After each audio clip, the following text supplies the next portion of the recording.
രമേശേട്ടാ school bus ഇപ്പെത്തും. ആ കുട്ടികളൊന്ന് പോയി പിക്ക് ചെയ്യൂ. അവരൊറ്റയ്ക്ക് വന്നോളുന്നേ. ഇന്നലെ രമണി ചേച്ചിനെ പേപ്പട്ടി കടിച്ചിട്ടുള്ളൂ. ഇവിടെ നിറച്ച് നായകളാ. നിങ്ങളൊന്ന് പോവൂ. അത് ശരിയാ, ഞാൻ പൊക്കോളാം.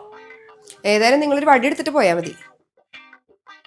അല്ല, അപ്പൊ അച്ഛൻ നിങ്ങളെ കൊണ്ടുവരാൻ വന്നില്ലേ? അച്ഛനാ മീര ടീച്ചറിനെ വീട്ടിൽ കൊണ്ടാക്കാൻ വേണ്ടി പോയതാ. അമ്മൂസേ, എന്തുണ്ടായേ?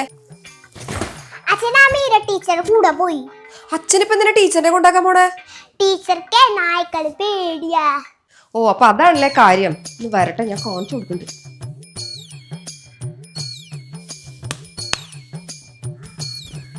അമ്മ അച്ഛന് തല്ലും. മോളിക്ക് ചെല്ലുന്ന അമ്മയുടെ കയ്യിൽ കിട്ടും. എന്ത് കിട്ടും? എന്തോ ഒരു പ്രശ്നമുണ്ട്. എന്തായാലും ഒന്ന് പോയി നോക്കാം. ഇപ്പോഴാ എനിക്ക് മനസ്സിലായത്, നീ ശരിക്കും സുന്ദരൻ കേട്ടോ. അമീര ടീച്ചർ പറയാണേ, എല്ലാ കുട്ടികളുടെ അമ്മമാരിൽ വെച്ച് ഏറ്റവും സുന്ദരി നീയാണ്.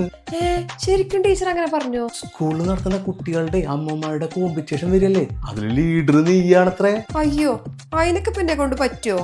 നിനക്ക് അത്യാവശ്യം നല്ല സൗന്ദര്യല്ലേ, പിന്നെ നല്ല കഴിവുണ്ട്. നീ തന്നെയാണ് ലീഡർ. അതെ രമേശേട്ടാ, ഞാൻ സ്കൂളിൽ ചെല്ലുമ്പോ കുട്ടികളുടെ അമ്മമാരൊക്കെ ഇത് പറയലുണ്ടല്ലോ.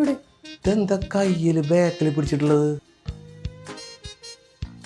ചപ്പാത്തിക്കോല. നിങ്ങൾക്ക് ചപ്പാത്തി അല്ലേ ഏറ്റവും ഇഷ്ടം? അതുകൊണ്ട് നിങ്ങൾക്ക് ഇത്തിരി ചപ്പാത്തി കുറുമി ഉണ്ടാക്കാൻ പോവാ ഞാൻ. അമ്മൂസിനമ്മ ചപ്പാത്തി ഉണ്ടാക്കി തരാട്ടോ. അച്ഛനമ്മ നൈസായിട്ട് പറ്റിച്ചു. തൽക്കാലേറ്റു.